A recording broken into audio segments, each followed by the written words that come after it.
The Lord be with you. And with your spirit. A reading from the Holy Gospel according to St. Luke.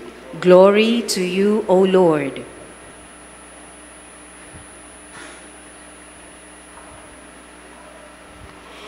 The shepherd went in haste to Bethlehem and found Mary and Joseph and the infant lying in the manger. When they saw this, they made known the message that had been told them about this child. All who heard it were amazed, but what had been told them by the shepherd. And Mary kept all these things, reflecting on them in her heart. Then the shepherds returned, glorifying and praising God for all they had heard and seen, just as had been told them. When the 8 days were completed for his circumcision, he was named Jesus, the name given him by the angel, before he was conceived in the womb.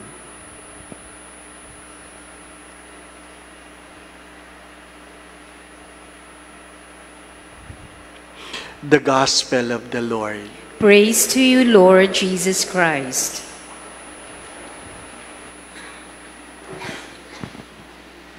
Happy New Year. We are celebrating this Eucharist not because it is New Year, but because today is the solemnity of the Blessed Virgin Mary, Mother of God. And it is a holiday of obligation. All life begins in the womb. So all year begins in the womb. Kung hindi ka pinanganak, hindi ka kasali sa usapan. Hindi po ba, no? My dear friends, my brothers and sisters, we end the 2024. Another year has begun. And perhaps when we look back at 2024, the only important question to us is, what have you learned? Anong natutunan nyo last year? Ano po? Kasi kung wala kayong natutunan, yung problema last year, yan din ang problema nyo ngayon. Anong natutunan? If you focus on your pain, you will continue to suffer. But if you focus on the lesson, then you will continue to grow. What have you learned? There are things you cannot change. What had happened last year, it will never change. Anong meron ngayong taong ito? Perhaps, what will push you to this 2025 is your learning. And you know the serenity prayer that God will be able us to accept the things we cannot change, the courage to change we can, and the wisdom to know the difference. Ano yung pwedeng baguhin? Ano yung hindi nyo talaga mababago? At kailangan tanggapin na sadyang magkaiba ang dalawa. Do not waste your energy, your effort, your time, your resources on things you cannot change. On things you cannot change. You only need to accept it. Sabi niya, Father, kung may pera lang ako, magpapatangos ako ng ilong. Ano po? Ang sagot ko doon, kaya ka walang pera. Ano po? Kasi yan ang bigay sa iyo ng Diyos. Tanggapin mo, hindi po ba? Ano? Bakit mo pinipilit baguhin yung mga bagay na hindi naman mababago? Hindi po ba? Ano? Sabi nga, no pain, no gain. Pero Father, in 2024, I gained 20 kilos without pain. Ay, kinain mo lahat, hindi po ba? Ano? Ha? Ano ang pwedeng baguhin? My dear friends, my brothers and sisters, if you want something new in 2025, I always say this, you must take the courage to do something you have not done before. If you want something new in 2025, You must take the courage to do something you have not done before. What is the most addicting attitude that prevents us from growing? The answer is comfort. Comfort. We want to be comfortable. Kaya ayaw na nating magbago. Bakit? Nakasanayan na. Hindi po ba?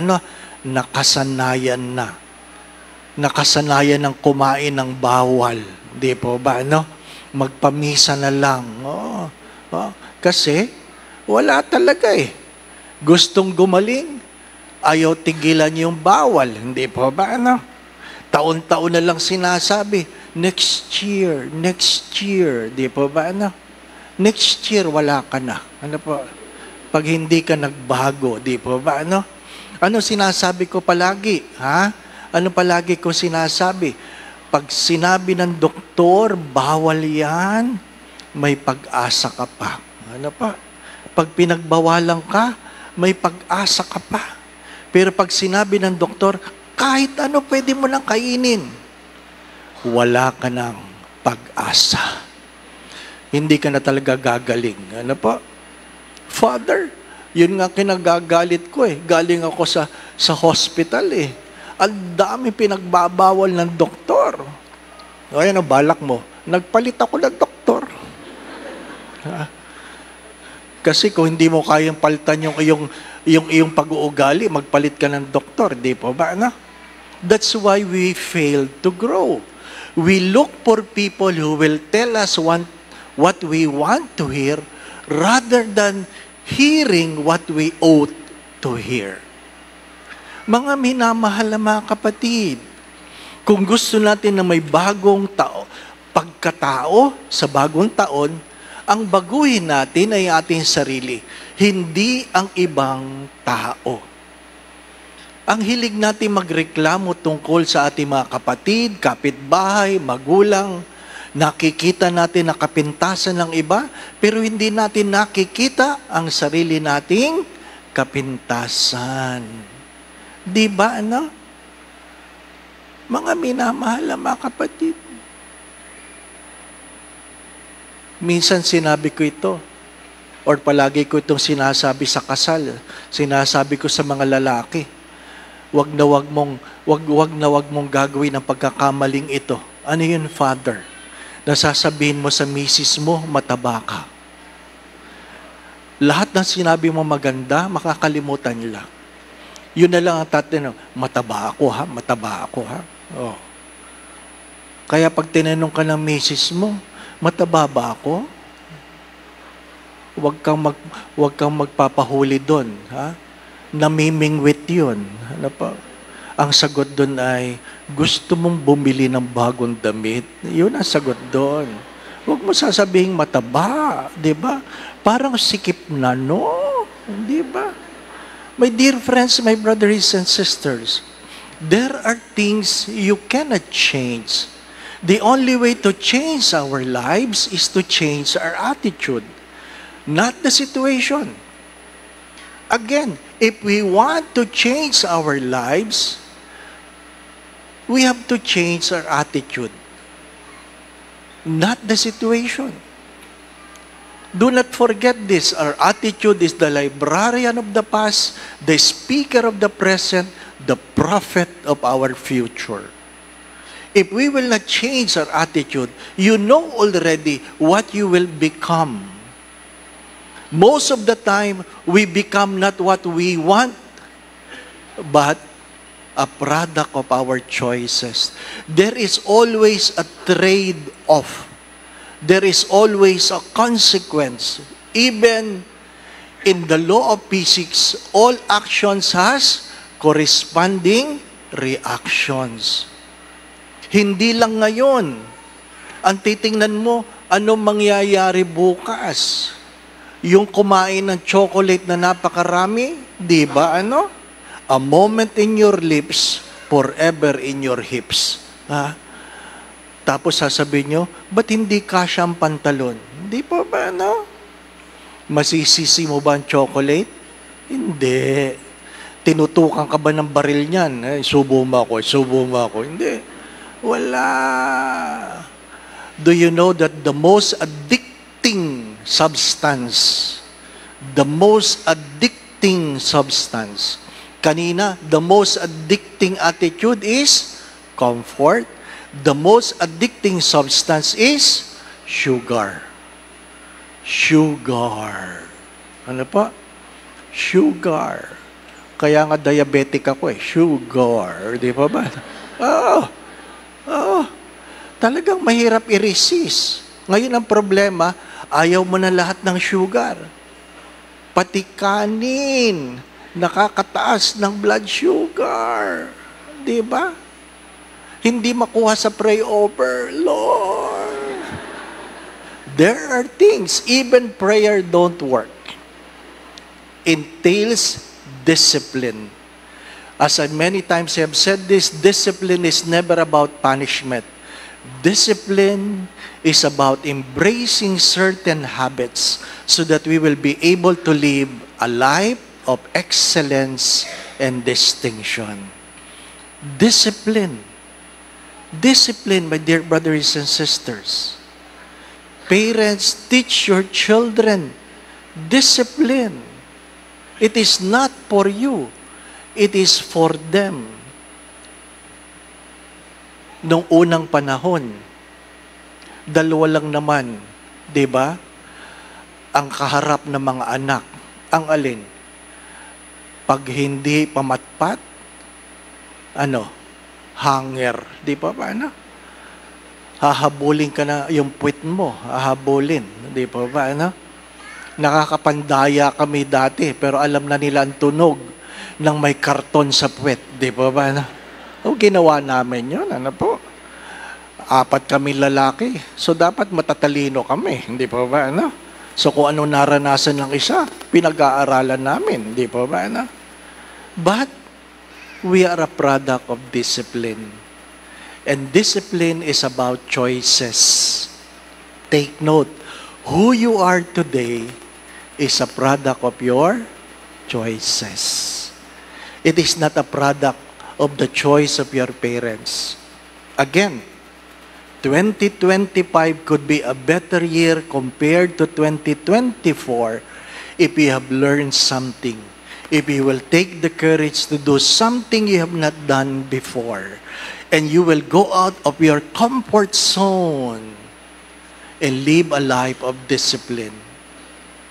Anong paalala sa readings? Hopefully, if there is something you're able to memorize from the Bible. Of course, it is beautiful to memorize John 3:16. For God so loved the world that He gave His only begotten Son, and those who believe in Him will never perish. That's the essence of the Bible. But the first reading today is very important. And what is that? That you may learn to bless people. May the Lord bless you and keep you. May the Lord make His face shine upon you and be gracious to you. May the Lord look upon you kindly and grant you peace. Rather than cursing people, bless them. Let me repeat that. Rather than cursing people, bless them. Bless even your enemies. Bless them. As God said, pray for them. Bless them. Father, madali lang yan kung wala kang kaaway. Di ba, Lahat may pinagdadaanan sa buhay. Kung mahirap ang pinagdaanan mo, itanong mo sa sarili mo, ba't ka dyan dumaan? Di ba? Sinong namili ng daan? Ikaw. Di po ba, Learn to bless people. Pero Father, may mga taong talagang ang hirap pakisamahan. Well, itanong mo rin sa sarili mo, hindi ka ba mahirap pakisamahan? Di po ba, You can never change people. Even Jesus was unable to change the heart of Judas. Take note of that. You cannot change people. Even Jesus was unable to change the heart of Judas. Change yourself. Change your attitude. Kaya pag merong galit na galit sa iyo, minumura ka, sinasabihan ka ng masama, na masasakit, anong tip ko? Tingnan mo lang. Ngumiti ka. Tingnan mo ng may pagmamahal. Di ba? Pero Father, sobrang sakit. Tingnan mo pa rin. At i-bless mo. Sabihin mo, mamamatay ka rin. All things will pass away. All problems will pass away, but even the good things will pass away. My dear friends, I hope this year you will not give anyone the permission to make your life miserable. You must take the courage, and you must not give anybody, anyone, the permission to make your life miserable. Happiness is a choice. Joy is a gift. Amen. In 2025, you can either be happy or successful. In 2025, you can either be happy or successful. What's the difference, Father?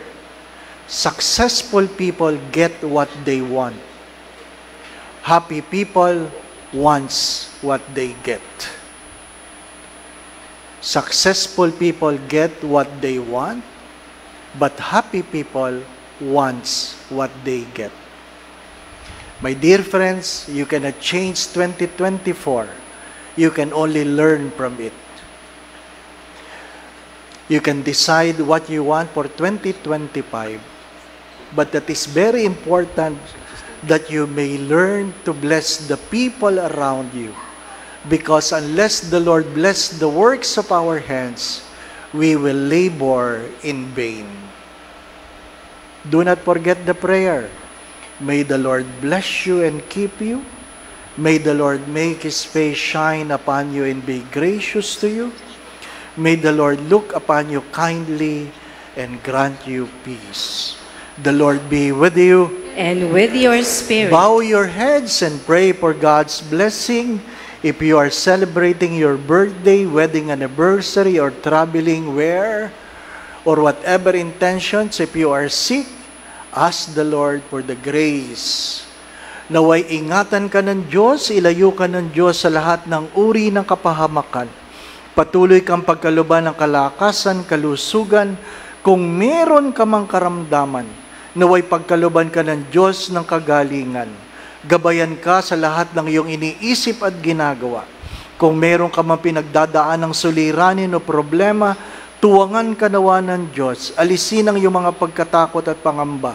Dagdagan nawa ng Diyos ang iyong pananalig at pananampalataya sa Kanya.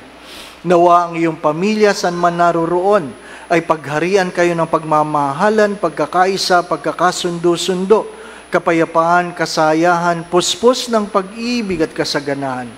Kung ano man ang iyong mga panalangin, ipagkaloob nawa sa iyo ng Diyos, kung ano ang makabubuti, makababanal para sa iyo.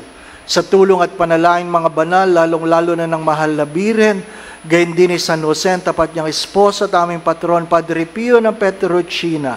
Ikaw ang iyong pamilya, ipagpalain nawa ng Diyos. Sa ngalan ng Ama at ng Anak at ng Espiritu Santo. Amen. We have celebrated the Eucharist. We go in peace to love and serve the Lord. Thanks be to God. Happy New Year.